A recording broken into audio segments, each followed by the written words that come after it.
Good morning, everyone. How's everybody doing? Ryan and Emily in this very early AM. I mean, it's earlier for you, man.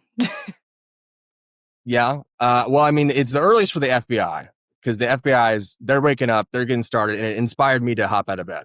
Yeah, they had their Wheaties nice and early and got to John Bolton's house by 7 a.m. So we'll have details on that coming up. That's right. You know what? We're also going to be talking a little bit about Israel. We're going to be looking at a Wesley Bell Townhall and a ruling on Alligator Alcatraz, as well as more in the fun second half, answering AMA questions and getting to the stories that would get taken down if we put on the public YouTube. With that being said, let's just get right into it. You know, it's an early morning. I thought I was waking up early, but it's actually the FBI that are rising and shining here.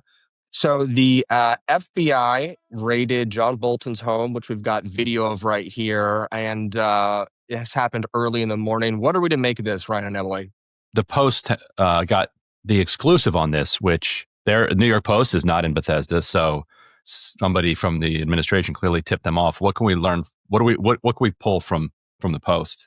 Right, which, by the way, I think it's worth noting that potential tip-off is and has been for a long time, a significant point that conservatives have used about the Roger Stone raid. And Roger Stone has already been posting, of course, but it appeared that CNN got a leak about that raid. Now, the New York Post says that Bolton has not been arrested and is not charged with any crimes as of Friday morning, according to an official. But the raid comes after, quote, years of investigation into the potentially criminal release of information, despite Trump's first National Security Council assessing it as classified. So remember, John Bolton was Trump's NSA, his national security advisor. Now, the Post reports the related investigation began in 2020. According to this official, the same year, Trump's first Justice Department launched a criminal inquiry into Bolton's alleged disclosure of national secrets in his book, The Room Where It Happened, which many people probably remember because it had a big splashy debut. He was all over most corporate media channels.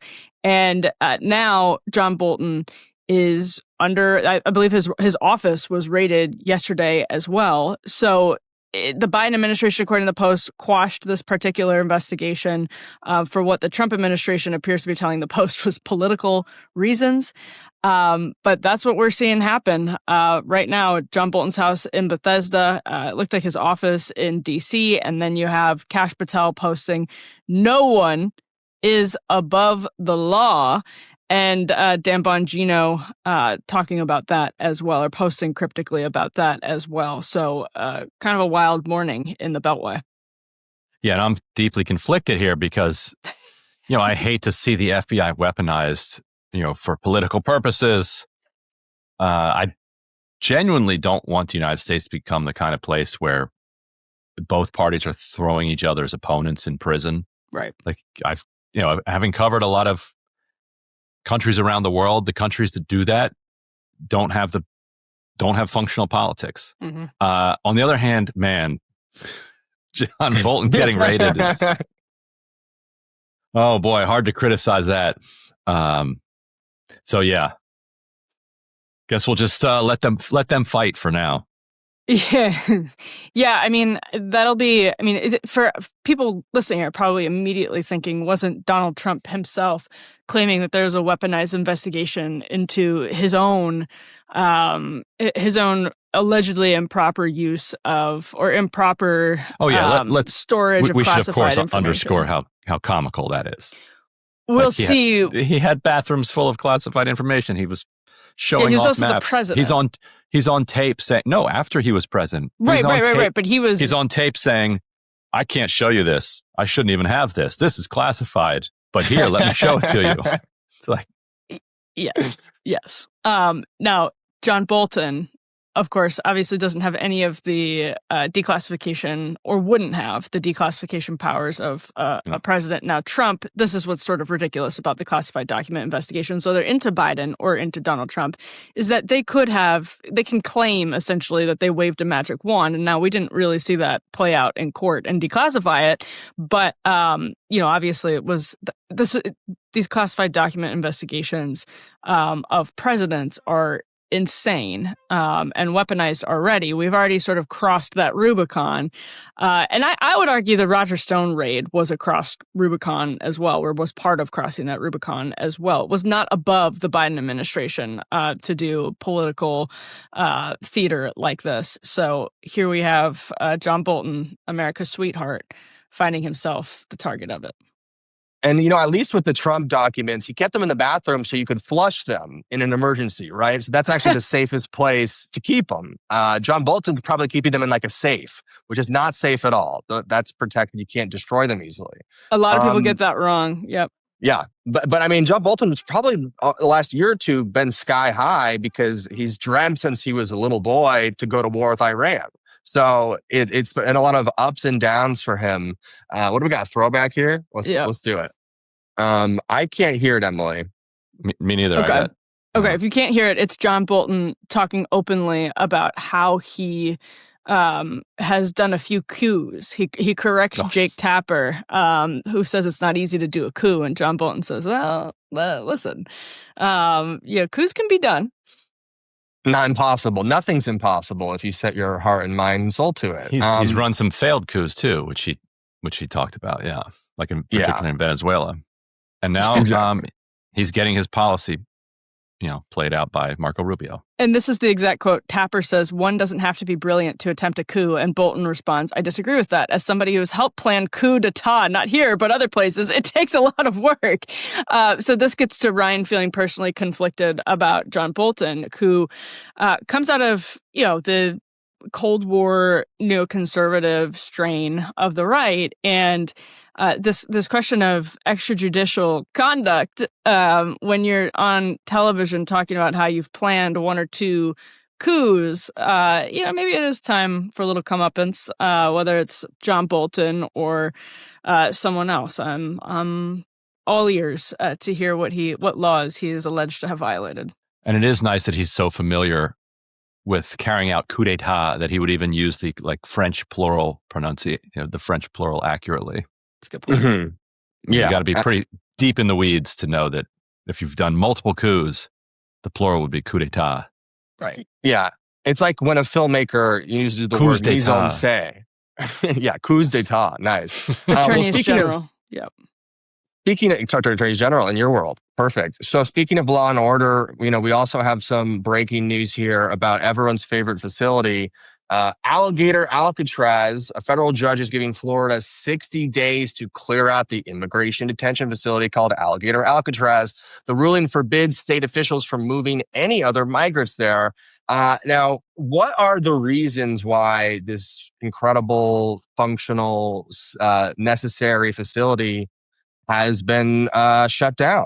So the local tribe that lives there brought this case saying that the Abundance crew, I wonder if they will rush to the defense of Alligator Alcatraz because they brought environmental concerns. Right. So as you guys know, I was down there the week before it was opened and was there as the trucks were going in on a minute by minute basis. And I am not an environmental expert, but I could just tell you just from watching it that bringing in generators, all of the sewage facilities, all of this construction material into a very small wetland area is going to be destructive to that wetland area. And so the specific ruling from this judge is that they have to remove all the gasoline, they have to remove the generators, and they have to move all the sewage related stuff because clearly it is leaking sewage and gasoline constantly into the wetlands, which would destroy it for a generation or two. And so that would, of course, the Washington Post report says that would effectively shut the camp down. I suppose if they wanted to get extraordinarily medieval, they could say, okay, we're going to leave the people here, and we just won't have any generators or sewage facility. And just this is the judge's fault. So she's also saying you can't bring anybody new. Now, Ron DeSantis responded by saying his comment was the deportations will continue until morale improves. So defiant in the face of this judicial order. So we'll see. I could say on the merits, it's quite obvious you can't build a giant generator-powered sewage facility with thousands of people in the middle of the wetlands without destroying the wetlands. Well, because of the wetlands. Right? Yeah, the tribal not in my backyard, folks. I'm part of the Yes in My Swamp. Yes, coalition. in my swamp. So yeah. So what this came down to. So Friends of the Everglades, one of the groups that sued, but the question at hand was like the federal component of Alligator Alcatraz. So the judge said that federal immigration enforcement was, quote, the key driver of Alligator Alcatraz being built. And so because of that, it has to be subject to federal environmental laws and can't be subject to state environmental laws. So that was the sort of technical workaround. Well, not workaround, but that was sort of the technical the obstacle aspect. Yes. Yeah. Mm-hmm. Right. So we'll see. I mean, the law is clear on this. You can't do this. We'll see if the law matters at all. It's also kind of sad that it's not being outlawed because it's mean or cruel. It's being outlawed because of the swampland creatures have more humanity than the people we're throwing in there. And also just on the outside of the environmental, it sounds very resource intensive to have a gulag in the middle of the nowhere. I know it's part of the fantasy. It's we're going to throw them out into the middle of nowhere. It reminds me of how in LA, there's always been these dreams by Rick Caruso to build a homeless encampment in the desert. Just because it sounds cool to throw everybody in the desert, but then it sounds like it's costing a lot more money. But I know, we're seeing more and more of these alligator Alcatrazes pop up in other states that are not in swamp areas, and they all have cute little names. Do you guys know any of their names though? Oh, Nebraska, the Cornhusker Clink or something. Yeah, yeah. We at Drop Site we obtained from a FEMA source the cost of this one. I believe it was $660 million for the first year. Mm-hmm. So you can do the math on the relatively small number of people that will be housed there. And it's just an incredible amount of money per person to house them in these utterly deplorable conditions, which also put them at risk. These hurricanes that form in the Gulf, also the ones that form in the Caribbean, but the ones that form in the Gulf, of whatever you want to call it, they can hit the Keys in a matter of days. And evacuating that many people would be effectively impossible in such a scenario. And it's a disaster waiting to happen and ongoing. Well, big question of what happens to everybody who's there now. So the DeSantis administration, I think, to its discredit, has not allowed journalists access since they had cameras the first time when Trump toured with Kristi Noem. But since then, we haven't seen inside Alligator Alcatraz. We've heard reports through lawyers and such, but what happens to all of the people in there right now is a big open question. And I just, my dissent from both of you, or my quick dissenting take from both of you would be that we have a truly massive number of people who are going to need to be processed. I mean, if the Trump administration, if the Biden administration net, according to David Leonhardt, the New York Times, about 8 million immigrants over the course of his 4 years as president, not all of them illegal by any means, some of them on asylum cases, but there are many, many people who then, unless you do a path to citizenship, which is politically almost impossible for the right to do, then have to be processed. And so there is a serious question of how to do that humanely in a way that's not dropping people in the swamp. So that's, I don't think there's a lot of concern on the right now for how to do that humanely. I don't think there's a lot of right. But if they're talking about addressing it seriously, this is also not a serious answer in the sense that if there are 8 million people and you can put 1,000 of them at Alligator Alcatraz, totally. You would need, I just did the calculator right here, you would need 8,000 of these concentration camps around the country running at all times. If each one of them is $600 million, let's see.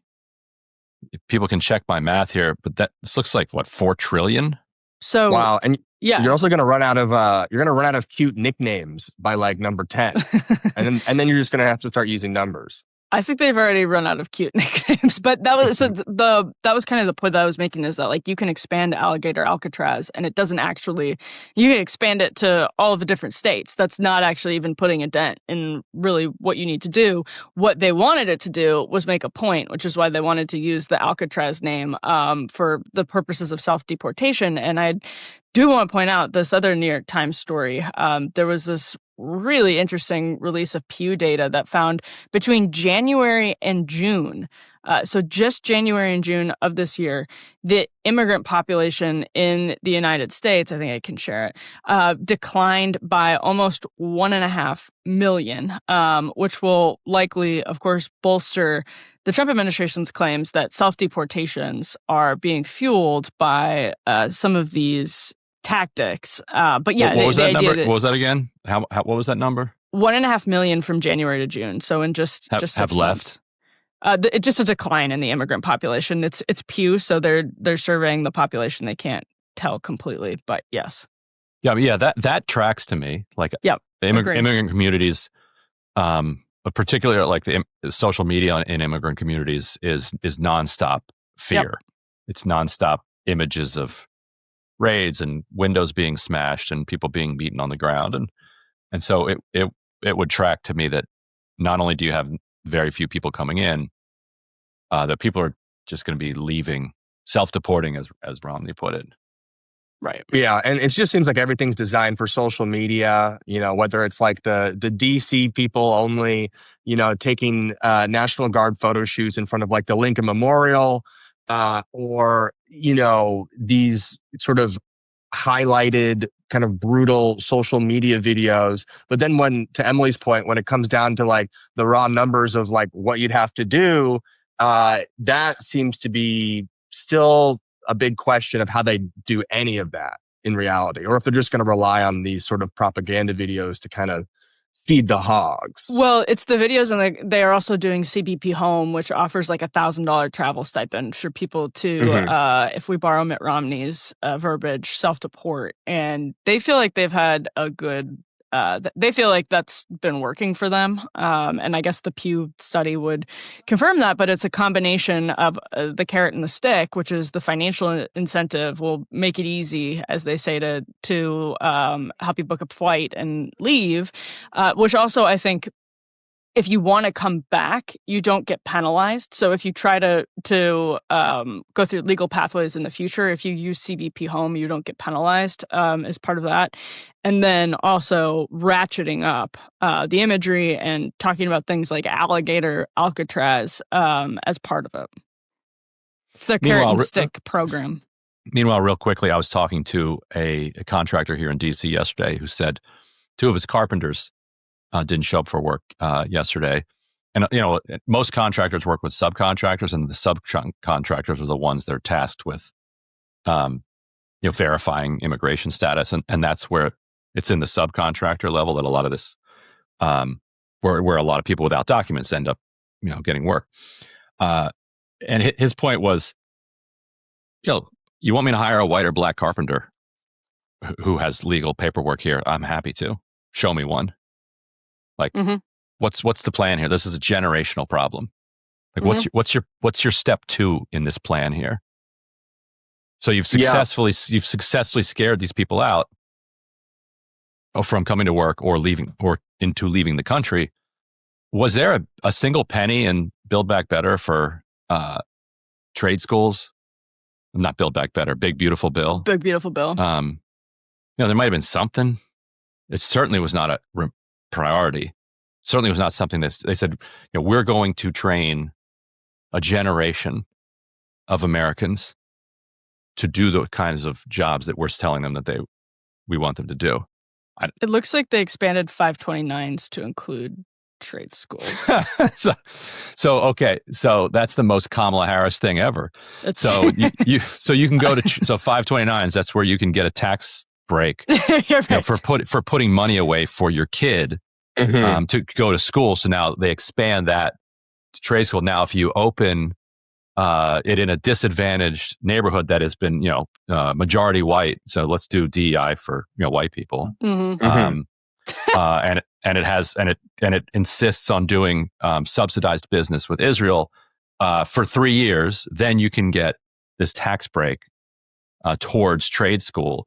That would be, I guess, the Republican version of the Kamala Harris approach to education reform. So tinkering at the edges of 529s is not a remotely serious way to develop a generation of carpenters and electricians and all the kinds of people that we are brutalizing and trying to drive out of the country. So I guess good luck to us. I'm excited. I'm excited to see all the new buildings that pop up over the next couple of years. It's going to be made by fail-son, college-educated people who can't get a job at Quiznos. They're going to be putting up my house. I even know people here in LA that work in construction. My brother works on houses. And what a lot of places do, not at my brother's sites, but at a lot of sites I hear is the guys have to now either park their cars down the street or park their cars in the backs of the houses. And they have to tape up the windows to kind of obscure their inside working on these homes. I talked to some workers that they used to meet on a corner because they were all going to the same place, and now they stay in their homes and they dash out when they each get picked up home by home. This is a chart that shows the foreign-born share of the workforce declining and the native-born share of the workforce increasing. Now, this is, again, I want to be clear that all of this stuff is loaded with, to the point that you were making, Ryan, consequences that are not even, there's basically nothing that you can, it's generational. It's not like a wave a magic wand and you increase the share of the domestic workforce and everyone's suddenly taking apprenticeships and everything's fine. Right, and that's not the case. It's only and there's tons of money for apprenticeships in Build Back Better, which I bet they ripped that out. But it's only generational if you actually invest in it. If you don't, then the next generation, we're not going to have the carpenters and electricians then either. People think that this stuff is just going to happen, but we could also just go into rapid and long-term decline as a country. That is also a thing, and that seems to be what we're choosing. Yeah. But it's nice to have options on the table. I will say anecdotally, I have heard, I'm not a gig work apologist in any way whatsoever. I have, though, heard that was a problem for people, native-born people who were looking for gig work had actually a problem doing that in recent years. And just anecdotally, that seems to have changed here in D.C. in the 2-week experiment we've had with this federal takeover. So I don't, that's just gig work. That's not, skilled trades, construction. Getting more, they're getting more Uber Eats deliveries because that might be. Yeah. But that's the kind of thing that doesn't need years of investment to learn how to swing a hammer right. For most people, it's not their ideal work situation. It's not great work. It's precarious. Yeah. Disadvantaged neighborhoods and Uber Eats. Is Kamala Harris president? Well, on that note, let's move on to some other Democrat news here. There was a tussle, a dust-up, if you will, at the St. Louis Police and Security. Were called for Rep. Wesley Bell at a town hall. Here's a video from one constituent who filmed some of the assault, and by the end is getting thrown to the ground themselves. And I could add a little bit of background here too. So this was the town hall held by Wesley Bell, who defeated Cori Bush in that contentious primary. as Bush and other constituents who were at this said. So it was tense. Bell did everything he could to stack the audience, requiring tickets, and it was just not a free for all. But still, like, most of the people there were pretty hostile to him. Mm-hmm. And so after hostile for what reason, Ryan? Israel, right? Like yelling at him about Israel. Mm-hmm. And he was defending, like, calling them, what are you, supporters of October 7th or whatever. So after the event, for people who are, not to interrupt Ryan, but for people who are just hearing the audio here, I mean, there are large men grabbing women by their hair and throwing them to the ground and throat. And so at the end of the event, Bell tells them, I got to go talk to the media in the back. I'm going to do some interviews, and then I'll come out and speak with people. So Bell leaves, and then immediately all the security starts attacking these constituents, saying the town hall's over. You got to leave. And that's how this event unfolded that you just witnessed. And so now I saw an alderman shared that. Cori Bush also shared that, saying Wesley Bell has questions to answer here. Did he tell them to stay and then order his security to get them out? Did he lie to them basically and set them up for this physical confrontation? So Bell is vulnerable, and Cori Bush has clearly been publicly flirting with a rematch against him.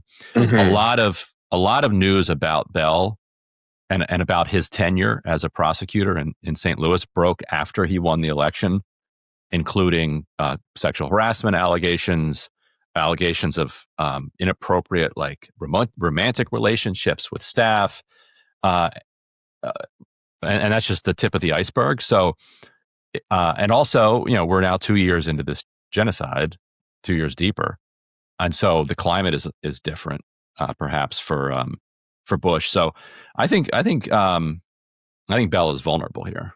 Yeah, and I mean, like, just to give people a little context for people who don't remember everything about Wesley Bell, AIPAC went all in on his race to unseat Cori Bush. The AIPAC tracker here claims that he's gotten over $12 million from the Israel lobby. I was reading something that, like, almost 2/3 of all of Wesley Bell's donations were, like, directly from AIPAC or, like, AIPAC affiliated people. So this was just one of the most egregious, like, thumb on the scale races we've seen since the Jamal Bowman one. Is that right, Ryan? Yes, that's the second most they've ever spent to knock somebody out. And her race was close, much closer, 4,000 votes, I think, than Bowman. Bowman got trounced, whereas Bush only lost by a few thousand votes. So. This could be an interesting race. I mean, this is one of the most illustrative AIPAC examples. It's like you're talking about a district in the St. Louis area that needs to have how much? 12 million? 12 million. $12 million coming to prevent one vote and one voice on one issue. That is not a domestic issue. Right. It's like, does money mean anything to you guys? Like, that you can just drop 12 million to AIPAC? No, they're already. After the first Paul couple, Singer's it would already be enough. Paul Singer's already $1 million deep into the Thomas Massey primary. Yeah. Like a primary. Yeah. In Kentucky. Is Massey going to win that? Yes. Because they're throwing everything at him, right? I mean, they've got Trump's team is out there. Yeah. I think you'll be fine. But I don't know. Maybe it's worth a trip. Maybe I'll do that. Check it out. Yeah. And it's also like especially egregious to see that amount of money thrown in and kind of, Democrats just kind of looking the other way on it. He's just another congressman like everyone else. And it's like, okay, sure. I mean, in another little bit of Democrat news here, I did want to bring up and get y'all's reactions to something happening over in Minnesota, where the Minnesota DFL have revoked their party's endorsement of State Senator Omar Fatah. Is it Fatah? Mm-hmm. Yeah. in the Minneapolis mayor's race. Now this guy is he DSA? He's an out of the closet socialist. Yeah, I don't know if he's I think he's DSA, but he's definitely he would not be offended at being called a socialist. Mm-hmm. Yeah, and so they, I guess, endorsed and then Omar decided to pull that back, which kind of is it's just a fascinating one as well, because it's such a it's the mayor of Minneapolis, and it's just like, okay, the Democrats just they don't care. This is still like an old litmus test that they're applying, because did he make any statements on Israel, or is it just his socialist bona fides? Well, so they're saying, I don't know how closely you've looked into it, Emily. I haven't had a chance to dive into the weeds. They're saying that they discovered an irregularity in the way that the Excel spreadsheet was handled during the caucus, that this one candidate was deleted from one of the rounds of voting, and that made the whole thing unfair. I think there might be more in the weeds. There's some people who were just straight up accusing him of like fraudulently messing with the spreadsheet somehow. Others are saying no, that this was an error. This is the party's error.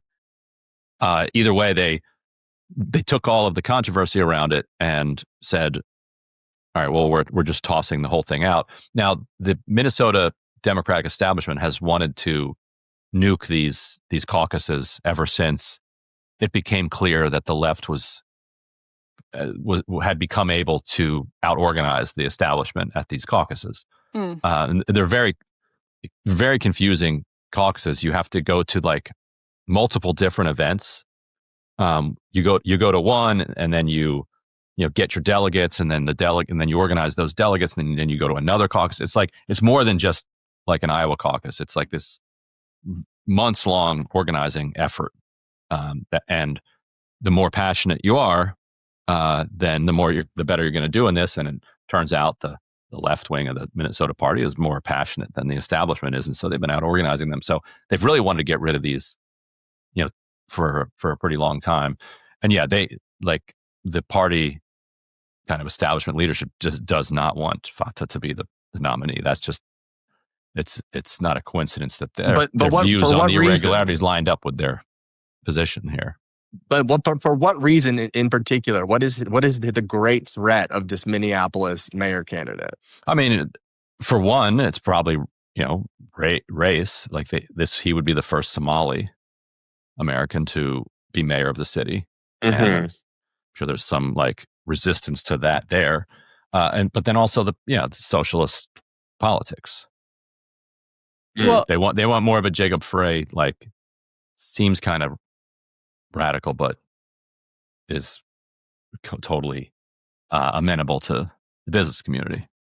Ryan, can you maybe give more context on some of the stuff that's happened with DFL recently? Because I actually think there are serious allegations of chicanery and fraud stuff with DFL in recent years, haven't there been? Like, it's been a source of some drama. Has it been a source of more drama than most state parties? The head of it is now the chair of the DNC, Ken Martin.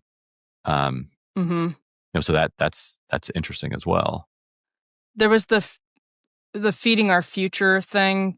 That was like the Biden and FBI was looking into that. And I think people from DFL were wrapped up in it, but that might. And then the FBI was investigating their endorsement process. Anyway, like you said, that's kind of not that unusual for state parties, but. Emily, let's keep following this lead. I think the FBI should maybe raid some of the DFL, find out what's going on. No one's above the law. I was going to say John Bolton can take over the DFL. Nice. Okay. So in that case, I wanted to get, while we're on Democrats and infighting and socialist candidates, we had to talk about Graham Platner just for a quick second here. Graham Platner kind of came out of nowhere with this campaign video that people have been sharing around. It kind of went viral. He's running against Susan Collins here in Maine. Let's take a listen to that, and then let's get y'all's reactions. I have never met people who are more hard scrabble, even in a place that requires you to work like 2 or 3 different jobs. We have watched this state become essentially unlivable for working class people, and it makes me deeply angry. My name is Graham Platner, and I'm running for U.S. Senate in Maine to defeat Susan Collins. A decade of military service going overseas, farming oysters to feed my community, diving to lend a hand to other fishermen, trying to start a family. But everywhere I've gone, it seems like the fabric of what holds us together is being ripped apart by billionaires and corrupt politicians, profiting off of destroying our environment, driving our families into poverty, and crushing the middle class. So that's a taste of it. Graham Platner running against Republican Susan Collins in Maine. What are we to make of this? Well, turns out this has never happened for me before. It turns out I knew Graham. This is wild. So Graham grew up in Maine, then joined the military, did, I think, 4 tours over 10 years or something, and then went to GW, which maybe Emily knew him. I see probably a little before your time. So he went to college at George Washington University, didn't actually finish, which to me is another feather in the cap of the... Yeah, that is really the best way to go to George Washington University. Yes. But while he was there, to help pay for it, he tended bar to Tune In. That's right. Which was my home away from home for many years back in the 2000s. Chicken balls. So when I saw this, I was like, wait a minute. I know Graham. And so I texted the other bartender, Ned, and I was like, is this the same Graham? He's like, yeah, Graham's running for senator. I was like, yes, that's awesome. Yes, he is. So wild. So he'd be the second bartender, maybe, to come to Congress. The race is this guy, Jordan Wood, who we can talk about more. I'll have a story on him next week, more of a conventional-ish candidate. Janet Mills is the Democratic governor of Maine, and everybody is kind of waiting for her to decide whether or not she's going to run. She would be 79 when she took office, which would make her the spring chicken for the Senate, but still the oldest freshman senator ever in Senate history. So if you're setting age records in the Senate, you're old. And also the Senate is a place of seniority. And so it takes, they basically don't talk to you in the Senate until you've won re-election. Mm-hmm. So she would be 85 when her colleagues started to engage with her. Awesome. Come on, Democrats, run and she's fine. I think she's -4 or something approval rating. So it's not like people despise her, but it's not like they love her either. Running her would just be the this is what we do. We take the governor, we put her up, and we see what happens. And now this Graham Platner is offering them a different path. And I think he would make it very easy for them to say yes to if he's talked in a more passive voice, our environment's being destroyed, the fabric of our community is being ripped apart. It's democracy. Democracy is at risk. It's when he adds by billionaires. Yep. That the party's like, oh, but this is. Do we really have to be so rude about how it's happening? Let's just talk about the fact that it is happening and it's bad. Do we really have to name them? Go ahead. I was going to say, I think that actually is the fine line between Gavin Newsom adopting this new strategy of looking like you're punching Republicans in the nose and then actually executing on that, which is you have to be able to talk about the system itself being fundamentally broken, but not in those sort of vague terms about the system is not working. You need to say why the system is not working. You need to have a platform. So you can raise money and you can boost your name recognition by trolling Trump on social media, but that doesn't mean you're going to like suddenly, this is what Matt Bennett, and I know we're going to talk about Third Way, he called it, quote, combative centrism. He says Democrats need a combative centrist. Well, if centrism looks like Dan Osborne, yes. If combative centrism or Graham Platner, but if combative centrism looks like Gavin Newsom talking a little bit more like a populist while also still taking all the PG&E money and doing whatever he wants with it, that is I really feel like, actually, Ryan, that's such an important point, because that's like the fine line between looking like a populist and actually being a populist. And I don't think Dems are prepared for how far short just looking like a populist goes. I mean, ask JD Vance. Yeah, and Griffin, do we have the Morning Joe? I'm going to pull that up in a second, because while you're looking for that, I'll just add the point that the path for him too could be the Bernie route and the Osborne route, which is, so Bernie always runs in the Democratic primary so that nobody can win the nomination, and then he rejects the nomination and runs as an independent. So I could imagine Graham doing that like if he wins, because Angus King is an independent senator from Maine. Like Maine is a different kind of state. It has a real independent streak to it. They were the hipsters when it came to this. Now it's cool now, but they've been doing it forever. So you could imagine a world in which he's like, look, I'm not even necessarily a Democrat here. I'm running in the Democratic primary, but doesn't mean I love this party. Sure.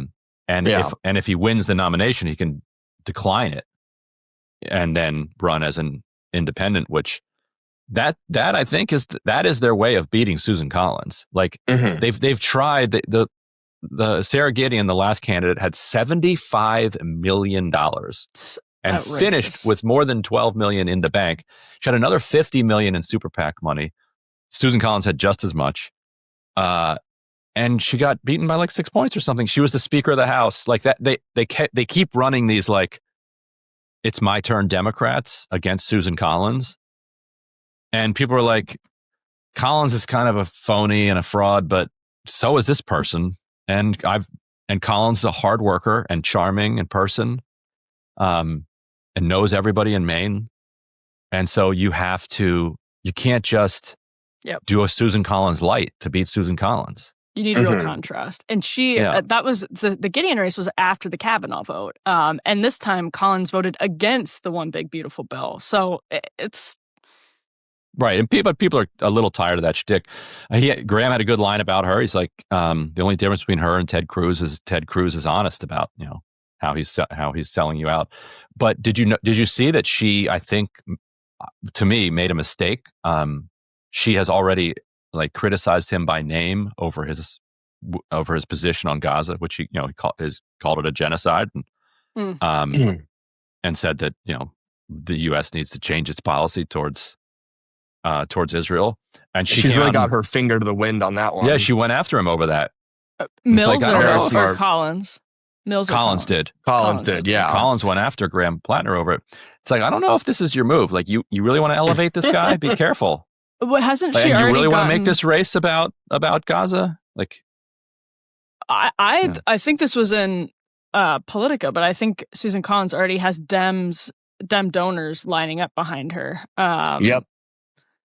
Yeah. They would rather, they'd rather do that. But some Dems are starting to get a little bit, they're starting to get a little warm for him. We've got a Morning Joe clip here. Ryan mentioned that, the passive voice that Graham should adopt, but I think Graham's greatest skill is his voice. I don't think he should. I don't think he should adopt it. I think it's the thing that the party would like him to adapt. Yeah. Yeah. But you mentioned that's what the party would like. But his deep bravado, I think, is his greatest superpower here. And I think it can let him get away with anything. As we can see, it's already wooed our friends over at Morning Joe. Let's take independent a listen media right here to the part of the MSX BOW Now Plus or whatever it is. I saw an ad out of Maine.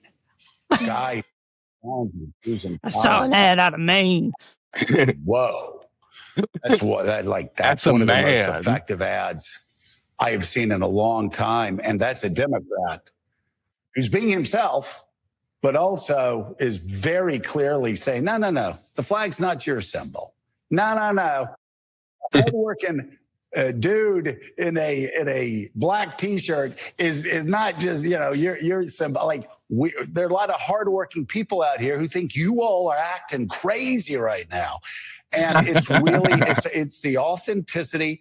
And it's something you and I talked about too. You can have all the focus groups you want. You walk into a room, you either know people in that room either know you're one of them or you're not. And the candidate you mentioned in Maine, Graham Platner, and I'll just read his bio here on his X site. Combat veteran, friend of the working Mainer, foe of the oligarchy. Hunk, 6'5". Let's go. It's funny. It's like, out of all the things, he didn't like that he was anti-oligarchy, anti-billionaire. He liked that he was a hunk. He was salivating over this guy. He was like the biceps, the vibe. The bartender that you respect, that you want to earn the respect of when you come to the bar. It's running the Fetterman strategy again, in the sense that when Fetterman was a left-wing candidate, a populist left-wing candidate, that people would come after him and try to tar him with all the same things that they would try to hit AOC with, and it just didn't scan, because people would be like, well, look at him, he looks like this American dude, he's like a cool bartender, it's not going to stick. The Morning Joe is just, they're just like, they think he's hot. Wait until they realize it's another vote for Medicare for all. Wait till they realize it's another vote. That was their problem with Fetterman at the time. And they couldn't quite figure out how to, because they're so caught up in their cultural politics. They just love so much that he's a veteran and can grab the flag. Yeah. That they're so all in that they have nothing to then say about the substance of his politics. They're stuck. Well, this brings us back to Dan Osborne, who was running against Deb Fischer, someone that Morning Joe would absolutely bear hug anytime. I'm sure they saw her in an airport lounge, I should say, because they wouldn't just be meandering around the airport. But he was really clever on the culture stuff. And that's a huge question for Graham. Maine has had a lot of controversy over trans sports. And Janet Mills in particular has become a focus of the Trump administration. That has made a lot of waves in Maine recently. And so that is sort of the next bridge to cross. Bernie, AOC obviously have gone on the Fighting Oligarchy tour and downplayed a lot of that and actually attacked it, to the extent that they've addressed it, attacked it by saying it's a distraction, it's trying to divide working people. And those lines, I think, are effective. Dan Osborne, when we interviewed him last year, Ryan, had, I thought, you could tell it wasn't focus grouped or anything, I think, which is why it was effective. A really strong answer when we asked him about abortion and when we talked to him about some of the culture war questions. So on the one hand, this sort of like combative centrist, it just shows how our category for what centrism is totally confounded. Like, it doesn't, we don't really, like, we know what they want centrism to be, but for the average voter, it's something that feels more like anti-oligarchy, common sense policies, but it's not like this neat left, right, center that Morning Joe would want it to be. And I think they're probably in for a little bit of a rude awakening when they find out. And Gavin Newsom too, by the way, when they find out what voters who like you punching Republicans in the nose actually want to see you do. Yeah, and an Oysterman, like, how lucky could Democrats get that Graham? No, the only part that's unlucky for them is his politics. That he agrees more with me than he does with them. But from a biography perspective, they got a combat veteran and an Oysterman who's born and raised in Maine, and is willing to call himself a Democrat. Not many of those. Seriously. Right. And so, it's like, the Democrats, they need fighters, but they really only want fighters who meme. As we see, they're much more comfortable with Newsom and in his meme war. We've got a shot here from Harry Enton showing that the memes are working, folks. Let's take a listen. Yeah, I think it absolutely has been working in terms of generating attention, which is what he's trying to do, right? I mean, take a look here. Let's take a look right at the @GovPress office followers on X. That's, of course, where you get those sort of the account where Newsom posts those Trump-style mocking types of tweets. Get this. That account, get this, up 450% in terms of the number of followers since mid-June. And it's not just on Twitter, X, where Newsom is gaining. Even on TikTok and Instagram, his followers are up over 1 million since January alone. My goodness gracious. And more than that, Laura, more than that, what about Google? What about those Google searches for him? Get this, daily Google searches for Gavin Newsom up like a rocket. What are we talking about? Since June 1, up 1,300%. Compared to August 1st, look at that, up 500%. So the bottom line is, in politics, especially if you're thinking of entering in 2028, it's all about generating attention. And so far, Gavin Newsom has done a good job at generating attention. And, the one thing I want to mention before Tina, for you guys to get your reaction is like, I've seen how, quote unquote, almost like unhinged some of the Gavin Newsom press office memery has become. It makes other people that we think of in 2028 look downright like timid. Like it makes AOC look like humble and timid and reserved. And it's almost like, AOC would need to like really crank up her rhetoric in a way that it's like almost we've been told people like her should tone down their rhetoric, but it seems like almost the opposite here with Newsom. What do y'all make of that? Oh, well, I just was like, I actually ran this by a Republican strategist, and I was like, this is, I think the Newsom posts have gone from the Alec Baldwin impression of Trump to the Shane Gillis impression of Trump. So that's something. His Cracker Barrel post was genuinely pretty artful. But all that is to say, it's great right now for fundraising. And I sent it to a Republican strategist friend who is like, no, because I was kind of like skeptical. I was like, this is basically, I sent him this playbook article that was drooling over Gavin Newsom a couple of days ago about how he was like the great hope of the Democratic Party. And I was like, this is so stupid. And the person I sent it to, the Republican strategist, was like, actually, no, this is what you need to do if you position yourself for a primary, because it's name recognition, it's Google searches, it's donors, and it's particularly donors. And so if you can build up goodwill with Democratic voters who then recognize your name, and then the donor class starts throwing money at you, you make connections that are helpful in a primary, and you come in with a little bit of a war chest.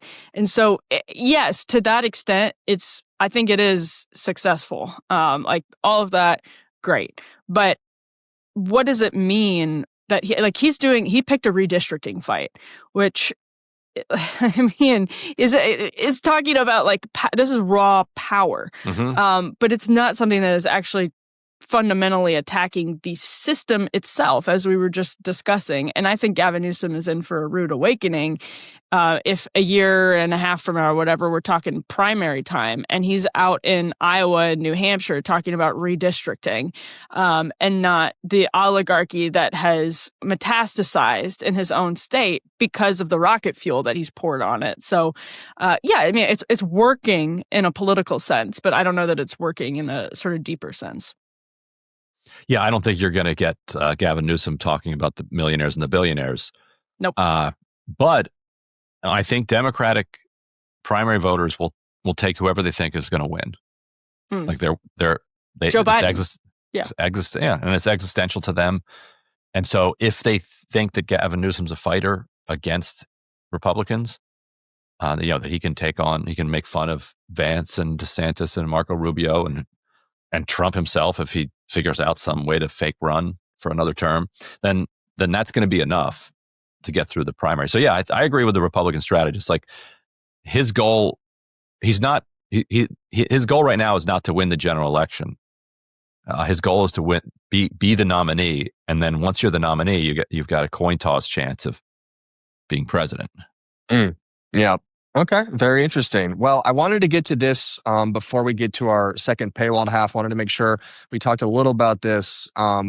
There has been a new reporting from the Israeli Army database suggesting at least 83% of the Gaza dead were civilians. Classified intelligence from May reveals Israel believed it had killed 8,900 militants in Gaza, indicating a proportion of civilian slaughter with few parallels in modern warfare. Now, Ryan, I know you have looked into these numbers more, and I guess my first question is like, hey, this is just from the Israeli army database, which they've admitted on air. I mean, I've seen them admit it like multiple times on Piers Morgan and on other sites that they're not exactly sure. Like, and they're not always tracking the amount of deaths. And there's also been, from I think the view of our show, probably an undercount on the amount of deaths because there's still so many people buried under rubble and stuff like that. So what does all of that add into this already very bleak calculation? And so Yuval Abraham, one of the authors of this Guardian 972 piece, says, has said publicly and says in the piece that it is their assessment that even this is a significant undercount, that the number is probably over 90% civilians rather than 83%, because effectively what the IDF does is anybody who's of fighting age and is a male, and they define fighting age extraordinarily liberally, like 16-ish to basically, well into your 60s, if not higher. If they kill you, then they'll put you in this probably, at minimum, they'll put you in this probably a militant category, which they included in this thing. So basically, any man who's over like 16 who they kill, they're putting into this calculation. Even given that, they're only getting to this 17% figure. Now, the Israeli PR response to this was, okay, these are people we've identified as terrorists. Well, it's not that totally accurate. You've identified them as potentially being that, which sometimes your identification just goes on the fact that they're a male. Like Anas al-Sharif, like he would be factored into this. Most of the journalists that they've killed, they would be included in this militant figure, even though that's false. They're saying, if people pop out of a tunnel and we shoot them, like we don't know their name, but we know that they're a combatant, so that should count as a combatant. Problem there is that while they don't know their name, Ministry of Health eventually gets their name when that person goes to the morgue or the hospital, and then they get included on the paperwork that they put out every day. And then the IDF sees that name and says, "Oh, that's a 20-year-old male.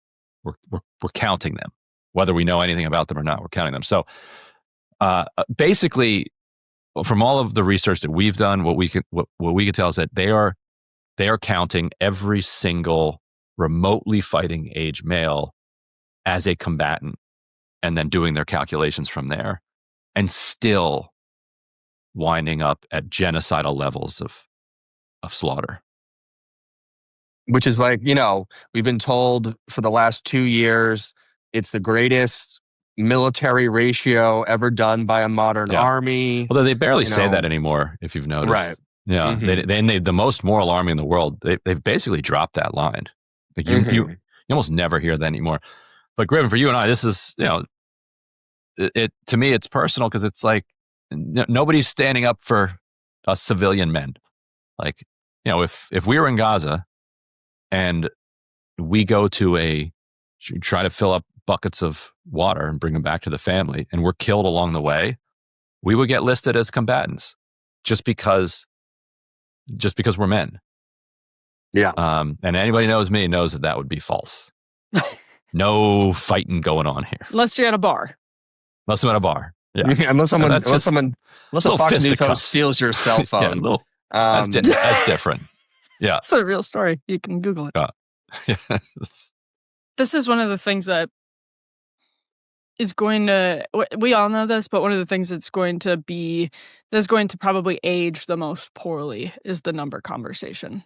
Like that, it is becoming clearer and clearer. And actually, coming from the right, I fully understand people's skepticism. I get it.